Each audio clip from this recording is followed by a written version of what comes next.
දෙයක්ද නැහැ. හිත ටිෂු පේපර් එකක් තරම්වත් හයිය නැහැ. පුංචි දෙයින් සැලුණා පඳ රැල්ලක් වගේ. පඳ රැල්ලක් වගේ. නැත්තම් පොඩි දෙයින් සැලෙන්න පුළුවන්. දැන් ඔන්න මෙතෙන් එනවා. සමහරවිට ස්වාමීන් වහන්සේ කීප දෙනෙකුට ප්‍රභූ පිරිසට ආරාධනා කරලා ඇති. එතකොට ඔන්න අර කණුව ඉඳලා මේ කණුවට ලණුවක් දාලා තියෙනවා. උදාහරණයක් ගමුකෝ. එතකොට කෙනෙකුට හිතෙන්න පුළුවන් ඇයි මේ අපිට පිටිපස්සට දාන්න? මොකද ඉස්සරහට ලොකු පොටු. ඇයි අපි මිනිස්සු නෙවෙයිද? අර පොඩි ලණු කෑල්ලෙන් අර හිත වෙනස් කරන්න පුළුවන්.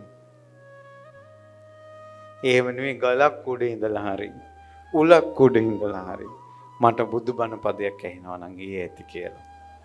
හිත ශක්තිමත් කරගන්න ඕන. උතුම් පිං රැස් වෙන්න මේ හිත, ඒ කියන්නේ සිංහ තෙල් දාන්න රම් බඳුනක් ඕන. මේ වගේ වටිනා පිං රැස් වෙන්න වටිනා හිතක් ඕන. හිත කැත වෙන තරමට කොච්චර වටිනා දෙයක් ඒ හිතේ දැම්මත් ඒ පින බබලන්න නැතුව යනවා. බබලන්න නැතුව යනවා. ඇයි මැණික් ඊළඟට ජුවලරි බඩු, ඔය රත්තරන් බඩු නිකන් කොලේ කොතලා දෙන්නේ නැතුව අර ජුවලරි බොක්ස් වල දෙන්නේ ඇයි? වටිනා දේ වටිනා විදිහට දෙන්න ඕන. මේ මුද්දක් කරාඹුවක් පවා ලස්සන බොක්ස් එකක දාලා දෙනකොට තමයි ඒකේ තියෙන්නේ වටිනාකම. අන්න ඒ වගේ එහෙම බාහිර දෙයකටත් එහෙමනම් මේ වගේ කටින පිංකම්, ධර්මයේ අහන ඒ ධර්ම දානමය පිංකම්, ඒවා හිතවලට ගන්නකොට හිත ගොඩාක් ශක්තිමත් කරගන්න. බනහන්න එද්දි පිංකම් කරන්න යද්දි ගොඩාක් හිත සැලෙනවා පින්වතුනි. ඔබටත් මටත් මේ අරුබුදේ තියෙනවා. මමත් ඒකින් අත් මිදෙලා නැහැ.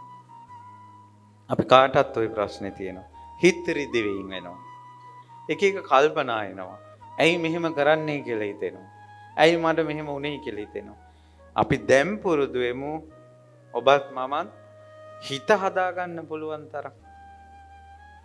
හිත හදාන් හිත ශක්තිමත් කරගත්තොත් බාධා එයි එමට වැටෙන්නේ නෑ මේ හිත.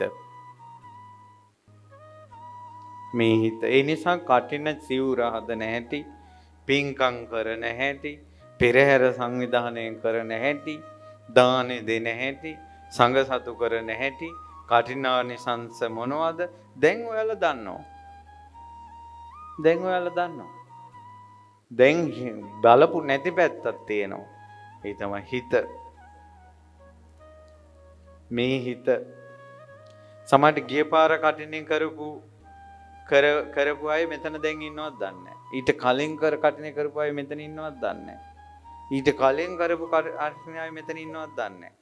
ඒකට අද මේ බණ මඬුව ඔවුන්ගෙන් තොර වෙන්න නම් අනිවාර්යෙන් කොතනක හරි හිත රිදවීමක් වෙලා ඇති.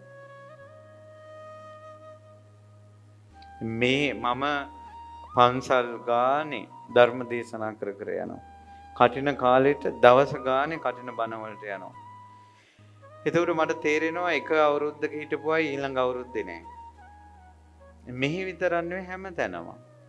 ඔය හැම තැනකම තියෙන්නේ උතුම් පිනක් රැස් කරනවා, හිත ශක්තිමත් කරන්නේ. ඒ නිසා මං උතුම් පිනක් කරන්න යද්දී මගේ හිත බිඳෙන්න දෙන්නේ නැහැ. හිත රිදෙන්න දෙන්නේ නැහැ. මං ශක්තිමත් කරගන්න ඕන කියන එක දරා ගන්න. ඒකට ගොඩාක් උපකාරික දේ තමයි අත්හැරීම. අපි කියමු ඉස්සරහා ස්වාමීන් වහන්සේ ළඟම ඉඳගෙන බණ අහන්න ආසයි. එහෙම කෙනෙක් පිටිපස්සට ගියාම තමයි අප්සෙට් වෙන්නේ මට ඉස්සරහට යන්න දෙන්නේ නැහැ කියලා.